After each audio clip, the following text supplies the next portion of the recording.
All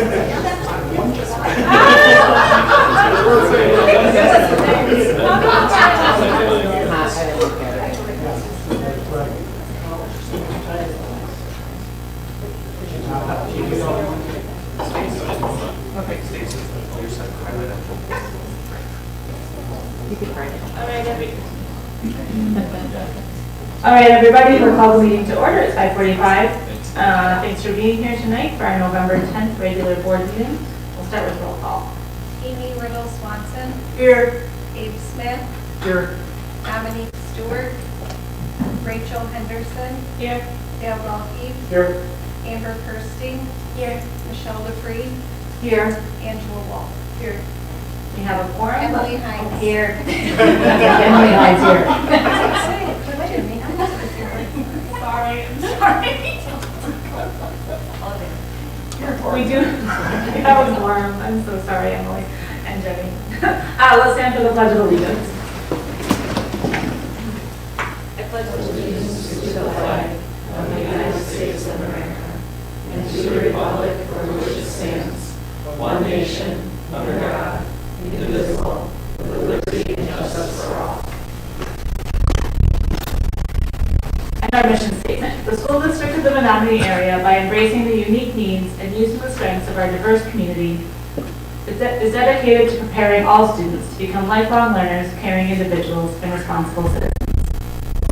We have any proposed changes to the agenda tonight? We have no recommendations and commendations, so we'll move right into our highlight on youth. Good evening. Board members, you hear from me an awful lot, so I think we're going to try something new for the next several meetings. Instead of me presenting the highlight on youth, we'll rotate through with our building principals.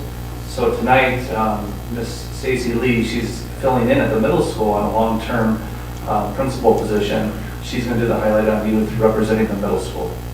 Yeah, thanks, Bart. Bart's at the Packer game, just so you know. So, highlight on youth. Menomonie High School has been really busy. Had some wonderful participation for our theater and our arts. They had some concerts at the band shell and also had a wonderful theater show going on. And as you can see from the pictures, there's also our cross-country teams that had done really well in the conference meet, both winning championships for the Big Rivers and also competing very well at state, with Lauren, our #1 runner, having a course record and being the fastest in the state. So very good end of the season for them. Menomonie Middle School, we are doing exceptionally well. We just ended up our fall sports season and we're moving into the winter sports season. We have over 40 girls in swim, so we're pretty excited about that. I think we can contribute a lot of that to our coaches also being our teachers. Our staff is really involved in those programs and being present, and so Haley Grace is doing a nice job of recruiting for swim, and she also coaches up at the high school, so we are enjoying that. We had JA in a day, so we had lots of careers being presented to our 8th grade. And then we also had Unity Week where we had Scout football team and I think there was soccer as well, came and talked to our pods about unity and teamwork and sportsmanship, things like that. So that was really nice to get the community involved. And then we had Waking Sleepy Hollow, which was 2 nights and it was sold out crowds and they love performing at the Mabel Tanner. So it's really good for our students to see that. What else has he said? Really shine for us, Stacy. So, everything's sunny and 70 there. Let's just say that it's going really well. The kids are very involved. We're working really hard at our academic. It was a good month. Before Miss Lee goes into the elementary schools, I just want to point out, I think most people know what JA in a day is. Oh, but JA stands for Junior Achievement. And we've had local businesses partner with us, and they've done a marvelous job. So thank you to our community partners. It was a great experience for our kids. Our elementary schools have been busy with fall activities. As you can see from the pictures, we had the fire awareness where the local fire departments come and present about all things fire safety. We went to the environmental site. A lot of our schools visited and partook in some really nice weather that we were having then. Not today, but back then, yes, we can look back and say it was nice. They also celebrated Unity Day. You can see many colors of orange. The elementary schools tend to rely on inclusion and making sure everyone feels like they belong. And you can see that we also had AIM come in and present some spooky stories. And Halloween on Friday was a blessing for our elementary schools. And everyone enjoyed that. So that's our highlight on youth for the month.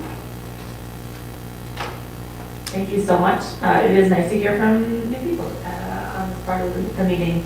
Any questions or discussion on the highlight on youth? Great. Next up, we have our student representatives here to tell us what's going on at the high school. Good evening, members of the school board. Once again, we are excited to share the recent activities happening at MHS. MHS Chess Club is hosting its first chess tournament Saturday, November 22nd. This tournament is expected to bring players of all skill levels from across the area to MHS.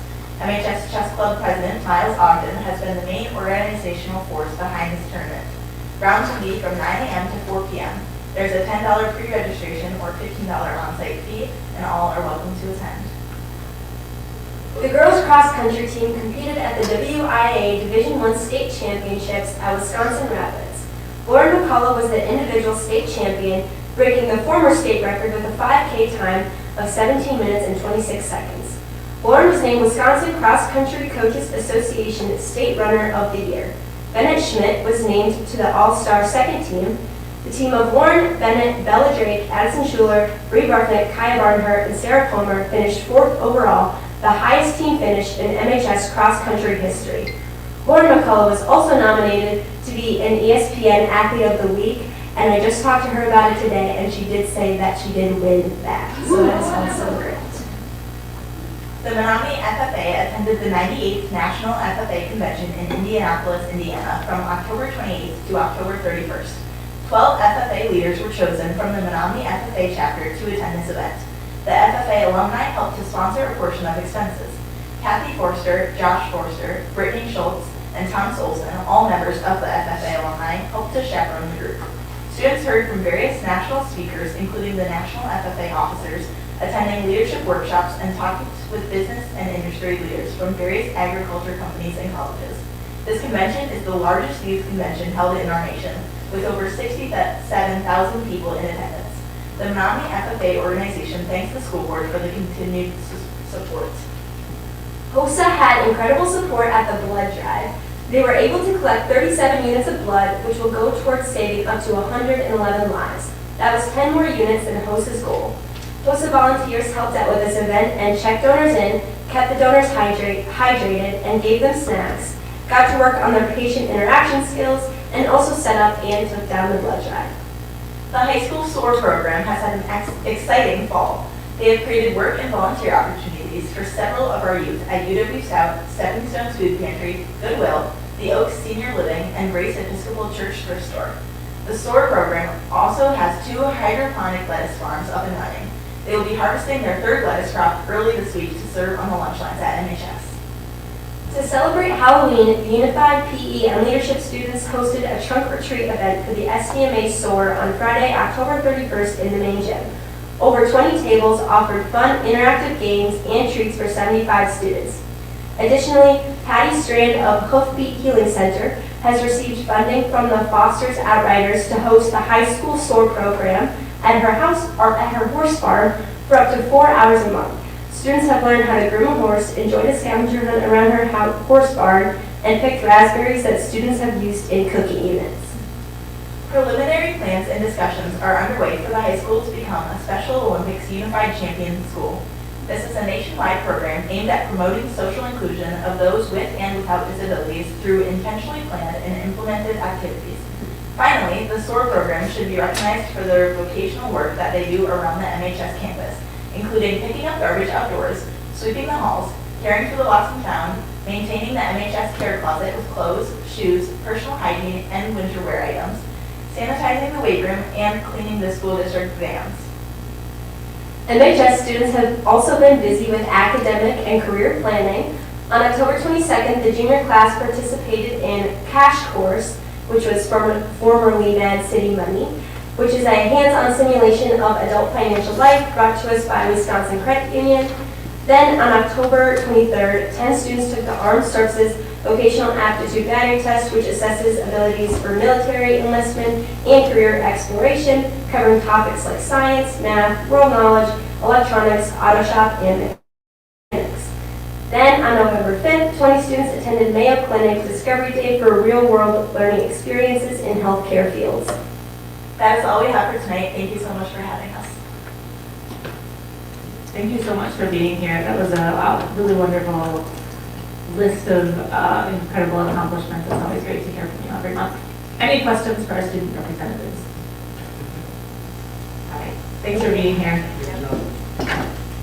We have nobody speaking for community communications tonight, so we'll move into our revenue and expenditure reports for the month ended October 2025. Yeah, as usual, I'll start with the revenue report. The biggest change from last month is that equalization aid, as you can see, started to come in. We'll see much more of that revenue flowing in over the next few months, but it was a noticeable change from the report. Next is the expenses by object. Probably the biggest one that sticks out is the property services, which are higher compared with last year.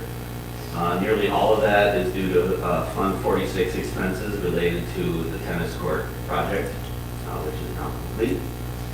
And then the expense by function, there isn't anything unusual or concerning here. Overall, spending patterns are tracking as expected for this point in the year. Any variances in there are simply timing related, reflecting when certain purchases and payments were made.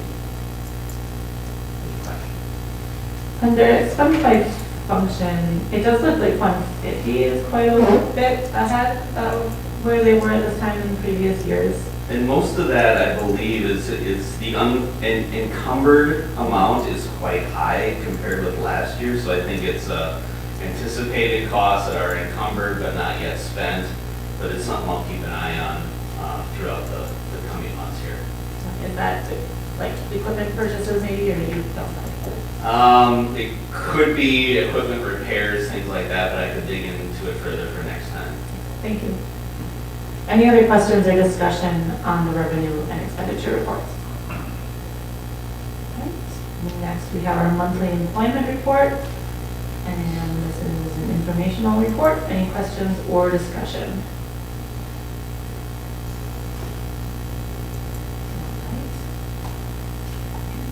We'll move on to our consent agenda. I'll entertain a motion to approve the consent agenda. Heinz moves. Second. Motion by Emily, second by Michelle. Tonight we have minutes from our regular board meeting of October 13th and our special board meeting of October 27th. We have general fund checks totaling $2,434,928.33 and cash receipts totaling $111,505.80. Under donations exceeding $1,000, we had a $2,504.50 donation from community members and local businesses to our food service angel fund, $4,000 by various community members in sponsorship of MHS programs, $15,000 donated by the Menomonie Area Booster Club to support athletic programs. And finally, we had several grants from the Anne Marie Foundation, $1,680 to the MHS Science Department for Chromebooks, Brooder and Grow Off Pen, and an incubator, $3,019 to the Oakland Music Department, and $3,020 to the MHS Science Department. And any questions or discussion on the consent agenda? All right. Seeing none, let's vote.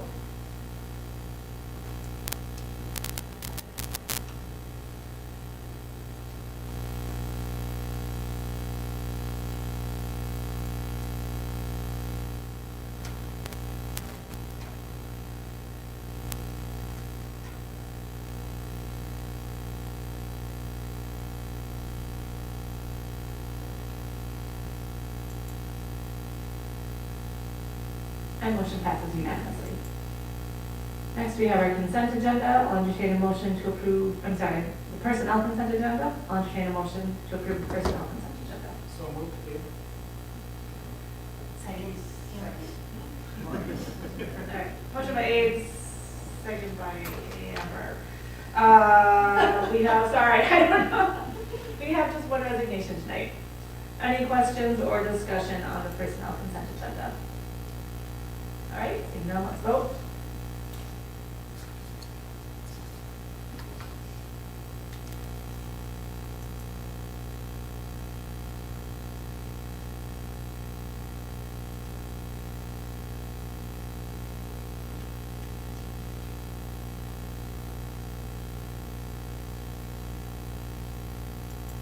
And motion passes unanimously. Moving on to the action agenda, we have an action tonight to approve a resolution of support for a transportation safety grant through the city of Menomonie is writing. So we'll start by entertaining a motion for this action item. So moved. Second to Greg. Okay, motion by Abe, second by Michelle. Give us a quick summary of this. Thanks, Rachel. Typically, we would bring something like this, a resolution to the board one meeting ahead of time so the board could review it and consider. That still can be done if that's what the board wants to do. However, in talking with Rachel about this, getting ready for the meeting, we didn't feel that there was any concern with this resolution.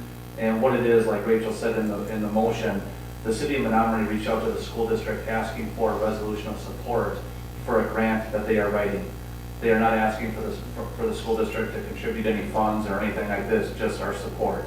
And what it's for are for rectangular rapid flashing beacons, RRFBs, that will be placed in proximity to Oakland Elementary School and River Heights Elementary School on city property, and really just to alert drivers and try to for the children and anybody else who would be crossing the roads in that area.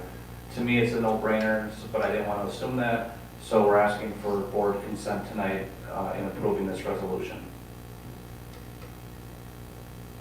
Thank you. Any questions or discussion on this resolution?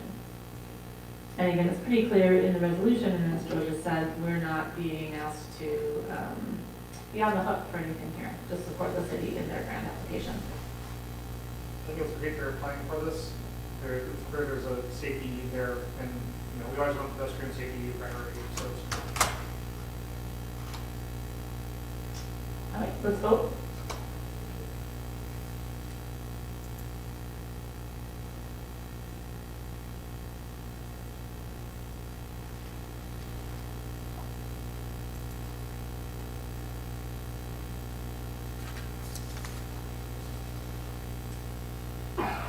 And motion passes unanimously. All right, on to the discussion agenda. Our first item tonight is a report on our virtual education program. And I believe Ms. Stacy Lee is here to talk to us about that. You want to first? Yeah. We're making that presence known. Okay. So this was a new responsibility of mine this year. Katie did a nice job of setting me up for getting this going in the fall. As you can see, it's remained pretty consistent. If you look at that first one, that is just the fall numbers, so that's why it looks so much lower. Just wanted to point that out to you, but it's pretty consistent since we don't have any COVID restrictions and things anymore. It's kind of evened out for the numbers that we have. You can also see that our course completion, we're doing really well with that. High schoolers tend to be taking on for classes that are not offered or to help with a scheduling problem or an issue. At the middle school, we generally have mostly full-time students that are enrolled in virtual education, and that's at a number of around 20. Other times they take it because they want to take band and choir, and so then they take a FIED course. So that's kind of what's being offered through our virtual education program. The average course grade is up there at 85%. Our counselors and we have Sylvie Mae Boughton at the high school, and she keeps track of that and offers support throughout the school day. So just because they are virtual doesn't mean that they don't come in. Some students do come in for checks and things like that. WVS has done a really good job this year of talking more about special education students that may be involved. And our case managers are doing a nice job of giving them an IEP at a glance or communicating about that. So I've added them as advisors onto virtual students' caseload so that they are involved as well. The program strengths, I would say, you know, we're alleviating scheduling conflicts and meeting the needs of students is the priority of our virtual education. We still very much honor face-to-face instruction and try and give students everything that they need at the regular school day, but this is a nice option for those times when that cannot happen. Parents are very involved. Families have an orientation meeting with someone from the school, whether it be a principal or a counselor, depending on the situation. We've seen a lot more like mental health and things like that, where a virtual half day, and then they come for another half a day for other academics. So we're really willing to work with families and students to make it the best fit possible. Like I said, we are really trying to collaborate with families. We have finals coming up for them as well, and so a lot of them like to take it on site, so we do offer that at our schools with counselors, so we get feedback and can also talk to them about if they registered for the second semester. So that is our virtual. I'm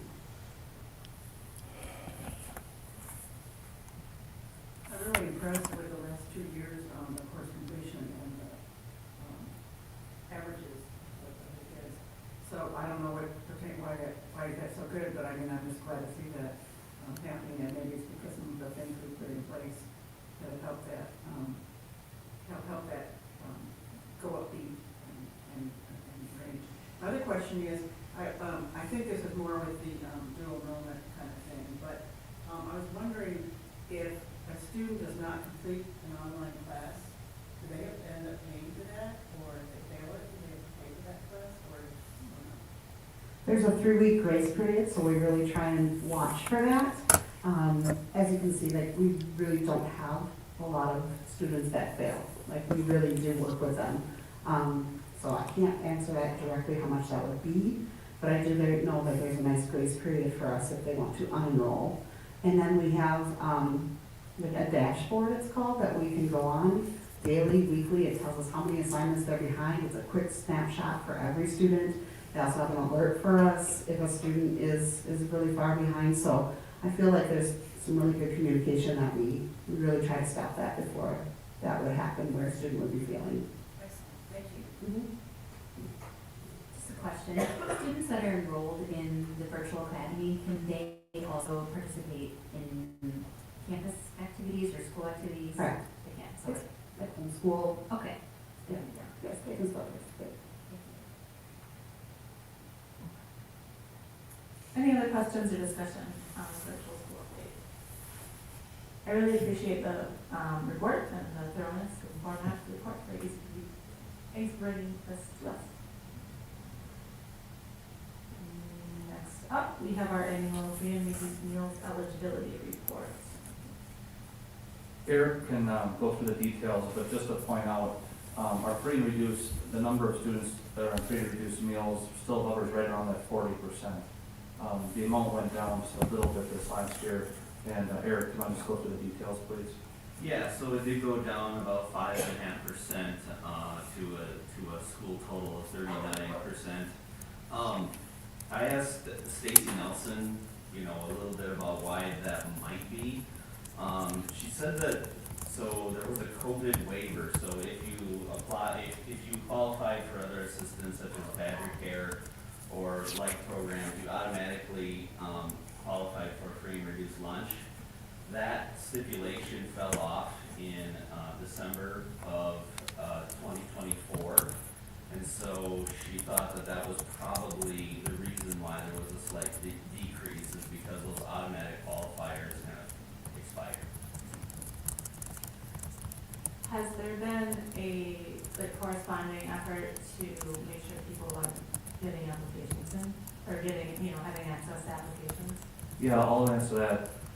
We have to be very careful on how we promote the program. We have to really be careful with privacy, so there's never any individual targeting. However, we have made efforts to ensure that people are aware of the application process generally. In fact, in our last update that came from the district last week, we included the information once again. It's really included a lot at enrollment time. But then also we received notice that with the government shutdown, any federal employee that was furloughed would essentially, their family would qualify. So we wanted to make sure we got that information out. Please note that this report is an October report. People can apply for free and reduced lunch anytime during the school year. So it fluctuates throughout the year, but in terms of our October snapshot, it was a couple % lower than last year. And just to add to Joe's point, history shows that as we go through the year, that number does increase. Yeah, if the apparent decrease does remain in the numbers, I'd be curious over time if we see a corresponding increase in the number of people who are behind on lunch payments. If there's people who maybe had qualified and now don't for whatever reason, and now they're falling behind on the payments, which is all the reason for the Angel Fund to be there. We can kind of watch that balance of how people are moving. The first thing popping in my head about the decrease really is about the paperwork of it, especially families that were qualifying automatically and now they have to complete paperwork correct to qualify. And not all people with this or have the ability to get it done, get it returned and everything. So is there something that we do to support families if they want help in completing? Like, do we have them available, parent-teacher nights or orientation nights with staff to support the families coming in to help them fill it out if they want help? And also language barriers. We do have many opportunities for support, whether it be up here at the ASC where I think a lot of people would get support, but the application forms are also available at each school office. Whether or not they're real prominently displayed during parent-teacher conferences, I'm not sure. And again, we have to be very careful. We don't hand forms to any individual, due to privacy stuff. But, and that's something we could talk with the principals about too, is to find out if there's anything more we can do to make it a little more prominent. Again, not identifying anybody, but even at the building level, I know in some cases the best practice might not have it out where people need to take it in front of other people. So it's kind of a balance, but I agree. I do think the paperwork part of it could be partially responsible. We didn't see a huge dramatic dip, which I'm glad. At the same time, we know the need is still there.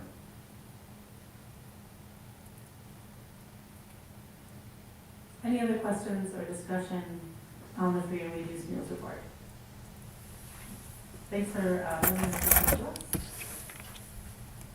Next up, we have a discussion of new course proposals for the 2026-27 school year. And Brian will take this one. All right, so this is part of our staffing and course offering timeline that you reviewed a couple of meetings back. Annually, we bring this report forward. This will be the first time you see this. This will come back again in December as well. The first piece of information to point out will be the new course proposal section, which looking ahead to next school year at high school, there is only one proposed new course for next school year. And this will be one that we'll be asking you to approve next month. The art department is recommending and proposing a new semester-long course entitled Graphic Design. The course will be a half credit in value, and the intent will be to be a dual credit course with a transcripted agreement with CDTC. Part of the reason for recommending this is CDTC is making a program to their art programs, and the current course that we have transcripted with CDTC, we discontinued that program and then as such the course.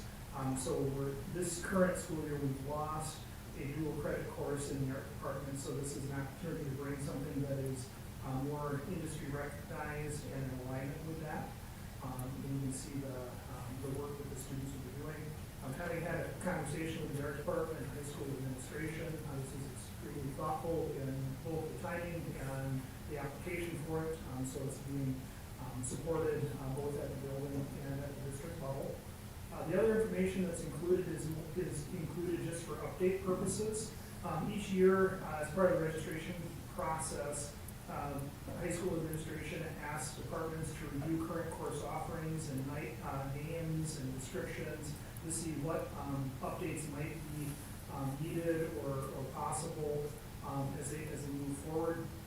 So you can see a few in art, social studies, English, and tech ed, where there are name changes. I won't go through the full list there as they're there for your review, but in the art department, I want to point out the previous drawing and painting 2, there's a TC next to it. The recommendation is to drop that TC, which stands for transcripted credit. That is the course that I was referencing, where CBDC does not offer that for transcripted credit anymore. And then the other name changes represent some minor updates to help with the registration process and alignment, along with the descriptions that go with those courses.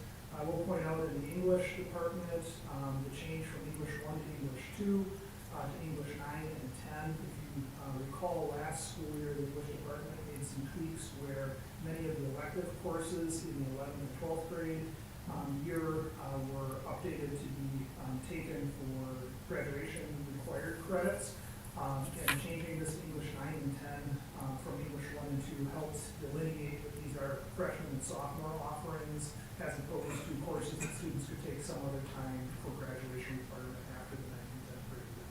So at this point, I'll entertain any questions if there are any. Otherwise, you'll be asked to approve the graphic design course next time. Any questions for Brian or discussion on the course proposals? All right, thank you very much. Next up, we have discussion about the renewal of our school safety plans, which are long. I don't know if people try to read them all, they're long. Yeah, as noted in the background, we work very closely with the Office of School Safety in Madison, and I think it was about 6 years ago, actually more than that, that some new requirements came for schools. And at that time, a safety assessment had to be completed and new school safety plans had to be generated. We contracted with CISA 10 out of Chippewa Falls. They did great work, gave us very comprehensive school plans. Every 3 years, those plans are reviewed, and we're up for another review.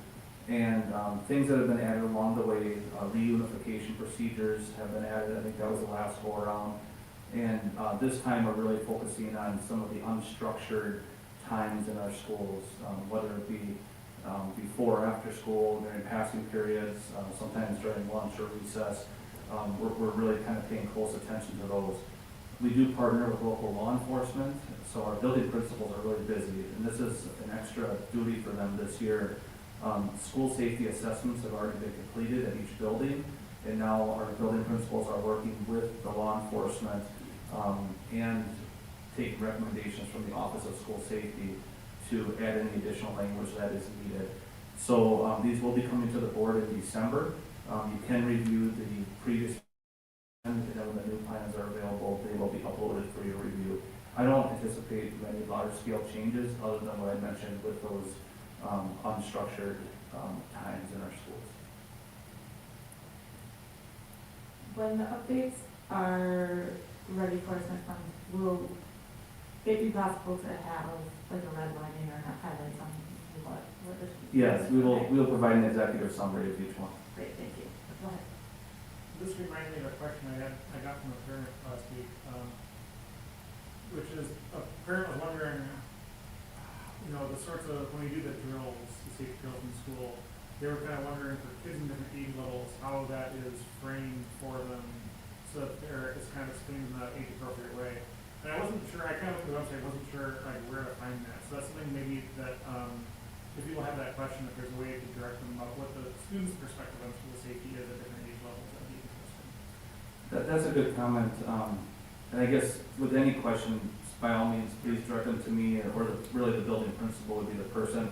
I can tell you that that's something that our staff has prioritized, and really, especially at the youngest age levels, our classroom teachers are the ones that talk to the students ahead of time about the drills and what to expect and why they're doing them.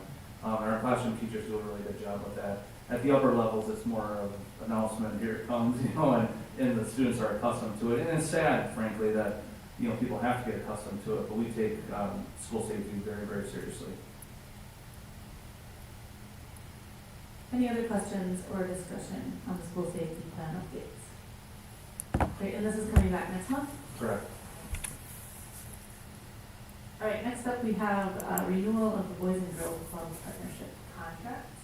This will also be coming forward in December. That December meeting is going to be a big one, with only one meeting in November and only one in December.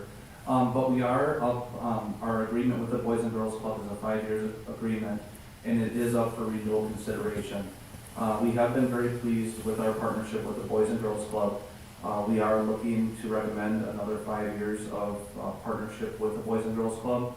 And there has been a small increase to the fee, but that fee will be paid for out of the Fund 80. So it's not coming out of the classroom budgets or the general fund, but we do think this is a good program for our community. Yeah, I think having the Boys and Girls Club in our schools is just a fantastic resource for families. It's such a good program to have available to our kids. I feel like I have to ask, this seems like it's outside of the scope of what Boys and Girls Club does, but has there ever been any discussion of having a program that would be available to kindergarten and first graders as well? We do have some programming with the early risers. I know that's not what you're exactly addressing there, Rachel. We continue to look at different options in our school district, and with our strategic plan, that is something that we continue to look at. We don't have an immediate recommendation. I can tell you there's been some recent discussions with the YMCA as well. So again, that's something we continue to look at. It's not really applicable to the Boys and Girls Club partnership. I should also just say it seems like this small fee increase is a worthwhile investment. Does anyone else have questions or discussion on the Boys and Girls Club agreement? All right, then we'll vote on that in December. Next up, we have discussion of the 2026-27 school year calendar. This really is one of the more immediate steps for the calendar. There's several steps that will take place after tonight and before the board has the calendar for review. Our goal is to have this for you to consider at the December meeting. It may go into January, depending on how much collaboration is needed. But we do plan to talk with our staff members at our QIC meeting in December, also with the building principals next week. I do appreciate the building principals have already provided some initial feedback. But what you can see is, every year the calendar is a little bit different based on how everything falls. We're looking to have a very similar calendar next year to this year in terms of having three jumpstart days at the end of August. We would still have our 172 student days. The winter break wouldn't be quite as long in an effort to try to get done the first week of June. The last day of school for our students would be June 3rd. And then you can see the different days for parent-teacher conferences and everything. One change that we are discussing, and I know we put this in your background, is whether or not to consider moving the graduation day in high school. Mr. Drake could always speak to this too if you have any questions, but what the work that Mr. Drake and his team have done, they've identified that Menomonie is only one of 2 schools in the Big Rivers Conference that is still having graduation during a weekend. We have also heard from people in the community, from parents, from staff members, from students, frankly, that having graduation the Sunday of Memorial Day weekend is becoming more difficult. We did have an issue with the sound company that we used for years, no longer able to provide a service on that weekend. Mr. Drake had to scramble last spring. We were able to find a different sound company, but we do not feel that that's a reliable solution. That's not the sole reason for this, but that's one reason. The other thing too is we have underclassmen that perform at graduation, whether we're talking about the choir, orchestra, or band, and that's becoming more difficult with families as more and more people appear to be traveling. during Memorial Day weekend. So Mr. Jake has been working with Mr. Riley, and right now they did a survey with parents for this current year, because there was some discussion about, is this something even to consider for 2026? The results of the survey, it was a slight majority of people that would rather see it not on Memorial Day weekend, but in the survey, there was also an opportunity for people to provide additional feedback, and there were some pretty significant reasons why not to change it for this spring. In some cases, people had already arranged flights, they've already arranged family vacations and such. So the recommendation is not to do anything with this current year calendar. And so what we're talking about is next year's calendar. And there's still some work that needs to be done, still some collaboration. We want to make sure that we're trying to avoid as many issues as possible. The original reason why graduation was put on Memorial Day weekend about 10 years ago was to try to avoid all the different conflicts. It was around that time that we had an issue where students qualified for the National Science Olympiad competition, and I think we changed graduation towards the end of that school year to try to accommodate that. So that's the nice thing about having it during Memorial Day weekend, but we also know it's becoming more of a hardship for a number of people. So right now in this draft calendar, we have graduation tentatively scheduled for Friday evening on May 28th, but I think some more work needs to be done. Right now, that looks like a good date, but when we start looking at potential cancellations for different student events, the ones that we can control, it's a little easier. Mr. Riley can plan ahead and schedule, but the challenge comes in, for instance, like with sports, if there's a WIAA track meet, is it the sectional, Dale? The sectional track meet is scheduled for that Thursday. If it was to be canceled on that Thursday because of a thunderstorm, we don't cancel track very much, but if there's a thunderstorm or some other real severe reason, the makeup day would be that following day, and that would cause a conflict with a number of our students and families. So we'll have a more concrete recommendation for you at the next meeting, but we just want to try to, anticipate as much as we possibly can. But beyond graduation or with graduation, are there any other questions or any parameters or direction that the board would like to provide tonight? I have a question. Joe, you mentioned, I think you just said that winter break is a little shortened.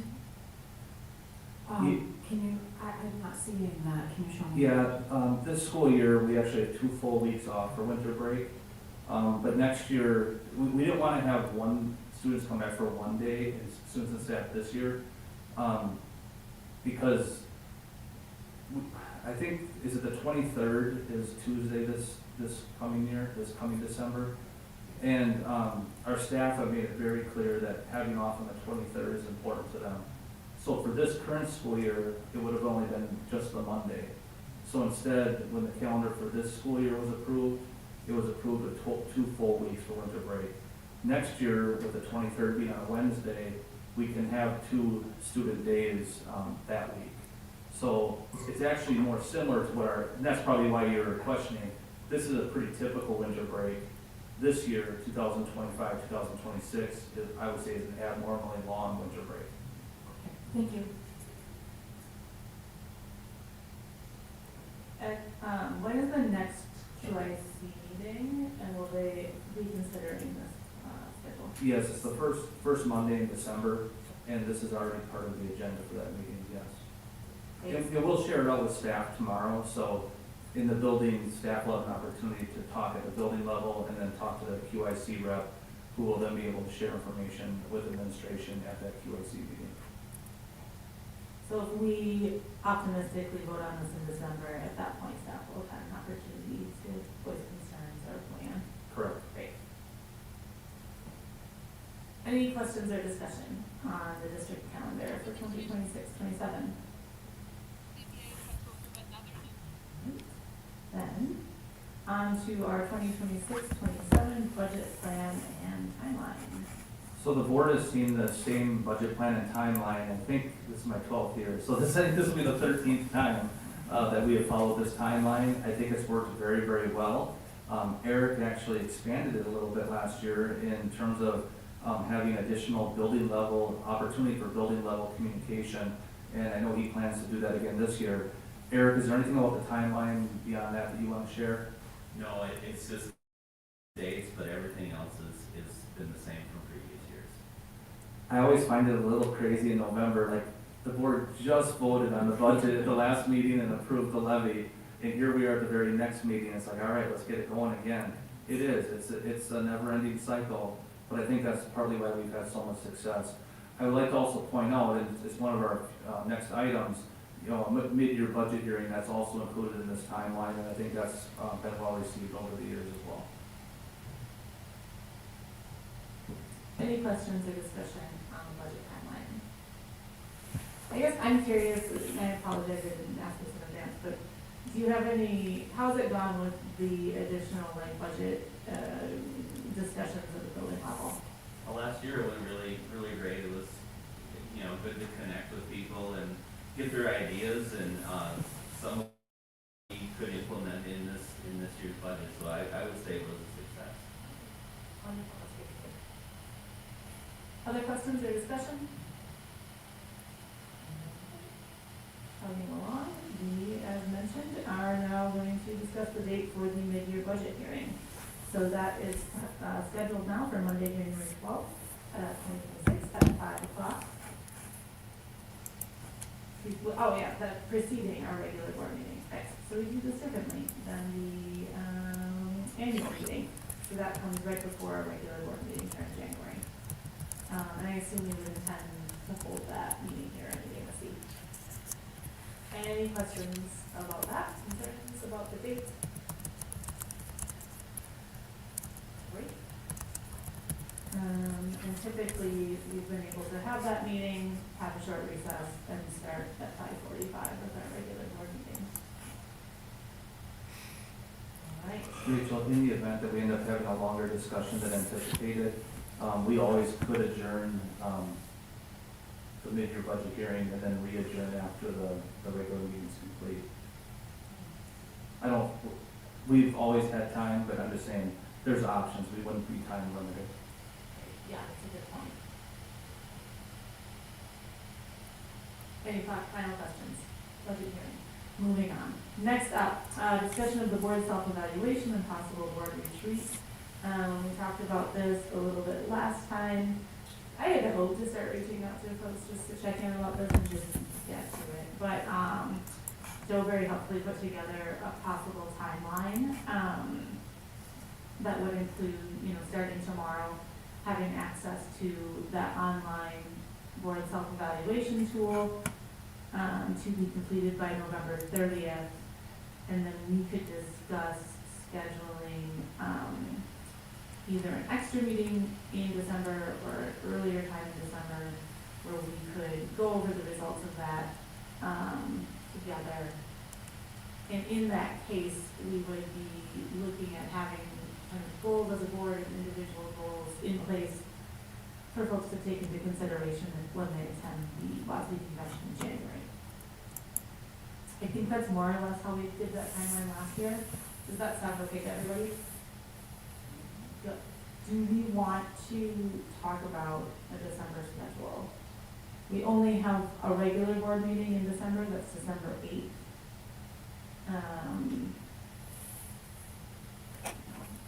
Would it make sense to folks to meet early or stay late on that date to go over our board self-evaluation, or would folks want to try to schedule an additional meeting? Go ahead. I would recommend against December 22nd, which is listed as a possible. Yeah, I messed that up. The 15th, I think would be possible, or the 8th is kind of me. I don't think I want to push it all the way to January, so we'll forget things by then. We're doing the survey in November, so I would suggest if we can get in mid-December, I think that would work well. That's true, although if we did push it into January, we could, you know, push out the timing of doing the survey. Oh, good. That's a good point. Yeah, so the content online lists December 22nd as a possible date, but as has just been discussed, the district will be closed that day, so I assume folks are not planning to be here or available or thinking about the school for self-evaluation. What do folks think? So I guess we'd either be looking at elongating our meeting one way or the other on the 8th, or potentially scheduling an extra meeting, for example, on Monday the 15th. feel like the youth might already be a little bit heavy with other content. We've got one November meeting and then one December meeting. In theory, I love the idea of making it all happen on one night, but if it's going to be productive, I would consider looking at the 15th. Does anybody here tonight have a conflict with the 15th? You do?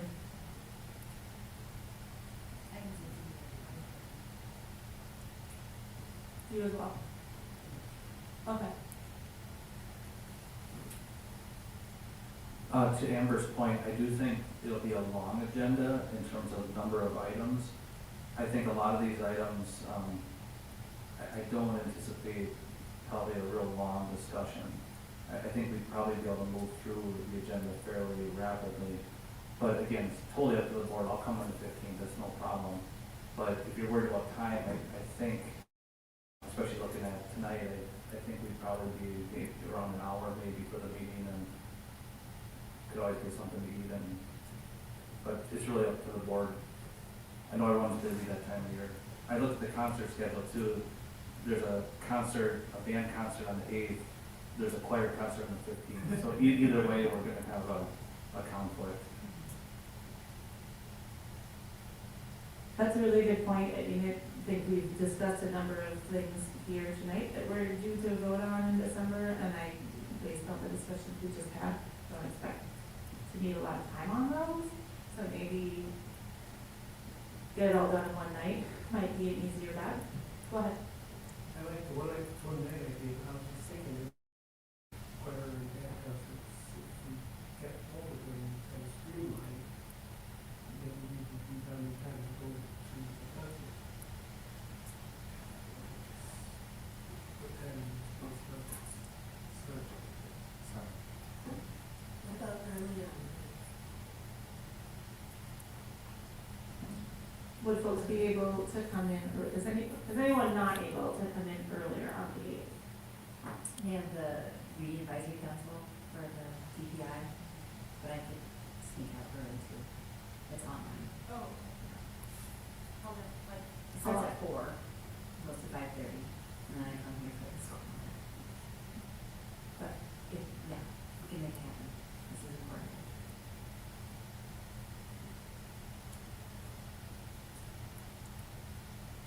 How long do you think the discussion about the survey would take?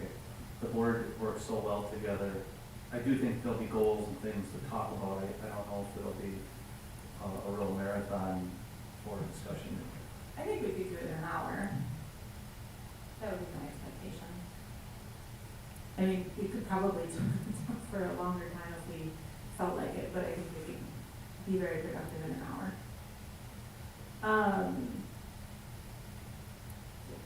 Show of hands, prefer to come in early on the 8th. But what are our options? So we come in earlier on the 8th, have an additional meeting on the 15th, or stay late on the 8th. Those are our three options. Of those three, you can vote for one. Prefer come in early on the 8th. Okay, fine. Okay, prefer the 15th. Okay, prefer stay late on the 8th. You can vote. Okay, sounds good. All right. I could do either. Okay. Earlier, late. Okay, let's tentatively plan on coming in early on the 8th. That was democratic, wasn't it? 5 o'clock? 4:45? 4:45? Okay. As was discussed with the budget hearing, if we are on a roll and want to adjourn our discussion and resume it at the end of the regular board meeting, we can always do that. Okay, 4:45, I will connect with Dominique and just make sure that works for her.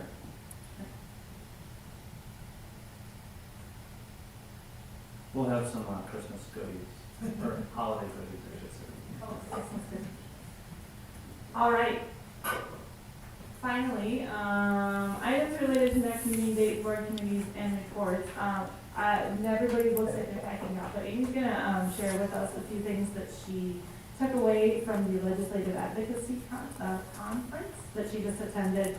First, I'm gonna run through these things and then turn it over to you. All right. We have a regular school board meeting November 10th, that's now. Thanksgiving break is November 24th to 28th. QIC meets December 1st, and our regular board meeting is December 8th. Winter break starts on December 22nd. And then tomorrow, the state report cards are released, so that's exciting. Yeah, that's it. Oh, go ahead. If I could just mention a couple things, Rachel, and this just got added today. With the state report cards being released tomorrow, we really would have liked to share those with you tonight, but they're still not publicly available. We do want to share them, and we don't want to wait until December. So what our plan is tomorrow, Brian will have a message ready to go, and tomorrow morning right away, we will send the board an update that has information about our school district state accountability report cards. So the board will see them first. If you have any questions or concerns, you can get a hold of me right away tomorrow. We plan to share them with staff because the day after every board meeting, I send an update to our staff. We plan to share them with staff tomorrow at the end of the day. So there'll be a short window there, but that way board members, you'll have an opportunity to see them in case you do get questions. And then before we leave for Thanksgiving, there will be a Thanksgiving update that goes out to families next week, and we plan to share the report card information with families next week. We will also have it on the school board meeting agenda for December, so the board can talk about it as a whole, but we just didn't want board members to be surprised as this information goes out, so you know the timeline. And then lastly, I appreciate Jenny put together an election, upcoming school board election, and again, typically we would have like a board report, but with no second meeting in November, we just wanted to fill you in on the dates that the information will go out in the paper here in November, and then there's key dates that people can follow in terms of filing notice of non-candidacy or the deadline for candidates to file ballot access. So if you're one of the board members up for re-election, please pay attention to that. Thank you very much. All right, take it away, Amy. Okay, first of all, I'd like to thank the school district for giving me the opportunity to go. I always like legislative conferences because I'm kind of a political junkie, I guess you might say. But anyhow, it was very well done. There were 5 different sessions, and it was in Stevens Point, and I think Jenny should make sure my reservation was in place, and I had no problems. They knew who I was when I walked in the door, so that worked out well. Session was a federal update by COSPA. There was a public affairs group senior policy advisor there, and he was pretty much giving updates about what's happening at the federal level with education. And he didn't have too many words of positiveness, a lot of grimness, because it's still so much up in the air about the Department of Education and where that's going. And it looks like students with disabilities could suffer just because that may be moving to another department, and it might be double the work for somebody to take care of that. And also because of federal mandates and the present administration, a lot is happening as far as taking local control away. And so, like executive orders and things that are happening. And so that's all something to be looked at. And I think we've already discovered a lot of that as we've been going on for the last 10 months with the present administration. Then the next thing was understanding the state budget report. And it was some WASP consultants that took that on. And of course, they talked about how the budget is much better than what was anticipated, but there's still work to be done. For instance, the absence of general school learning, which we all know has had a huge hit. Also, with vouchers taking off, it's going bigger and bigger, and there's really no limit anymore. And so that's a huge thing. And then, as I mentioned, I talked to Joe and Rachel today about the possibility of getting a voucher on our tax bills, which we are going to start that discussion in the near future. Also, there's other districts that are already doing that. I think Green Bay and And I think that's important that our community members know exactly how much is going to those schools, because that comes right off the top of the general fund. So, and it's like two different systems, a private system and a public system. And then, but the next thing was a panel with 4 board members from Chagwagon, Hudson, DC Evers, and Franklin. And they talked about how they track legislation issues at the board level. Some of them have liaisons that actually pay attention to that, and how sometimes superintendents are in charge of that, and sending down, mandates or things that are happening in the legislature. And they said the best way to get in contact with them would be, contact legislators, always be respectful, build relationships, let them get to know you and tell stories. That's really important. Tell actual stories that are impacting what the budget might be doing for you. And then that kind of led into, one of the last things they had was Senator Pat from Alaska, and then Bill Kitchens, I think he's over in Sturgeon Bay.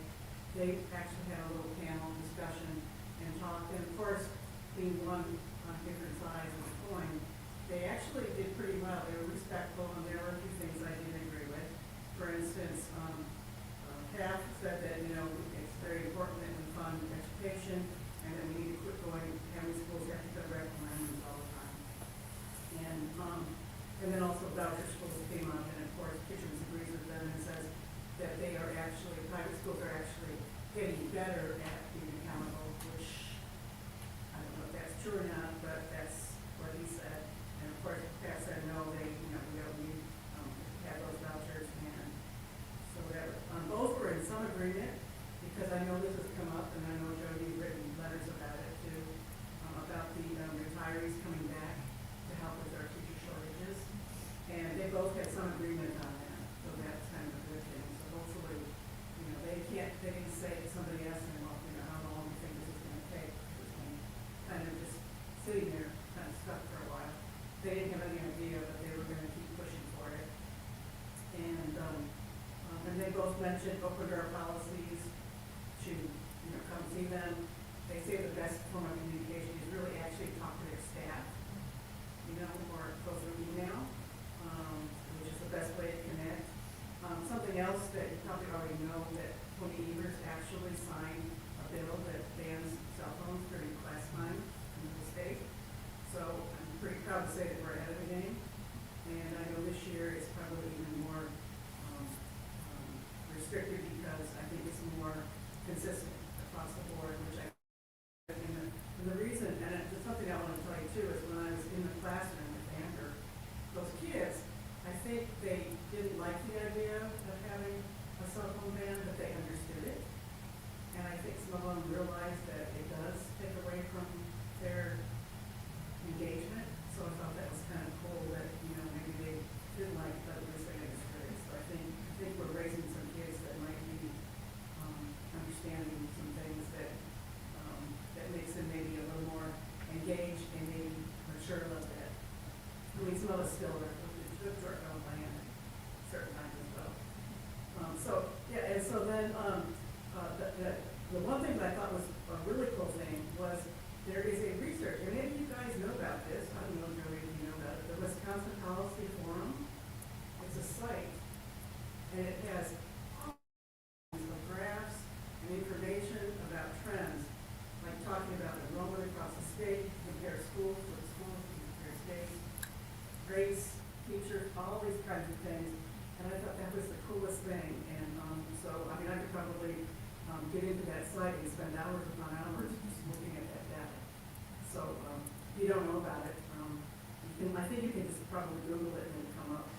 And I think maybe in the slides that they had, I think there's probably also a link, and I'll try to maybe get that out to Joe, and he can send it to everybody so you can take a look. But that was really exciting, and I really appreciated being able to go. And of course, the best thing about going to those things is networking with other board members.